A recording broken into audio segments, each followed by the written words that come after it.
The civil rights movement in the late 50s and the early 60s is a history painted on the human canvas of courage.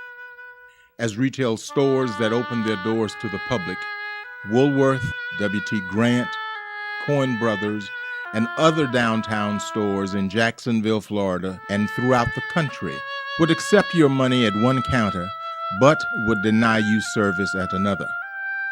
Their white lunch counters were visible vestiges of segregation and were an open daily reminder of the obscene and insulting treatment of blacks. Mr. Rutledge Henry Pearson, an American history school teacher and the advisor to the Jacksonville, Florida Youth Council, NAACP, imparted one basic philosophy to his students and youth council members.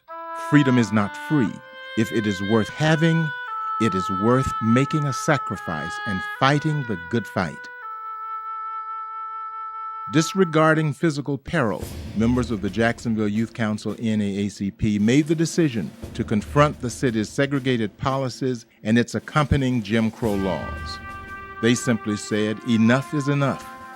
It was never about a hot dog and a Coke recounts the 1960 sit-in demonstrations, which sought to protest segregation peacefully, and Jacksonville's response of vicious violence.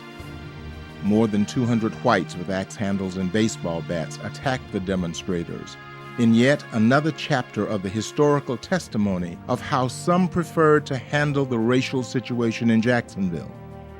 The press called it Axe Handle Saturday.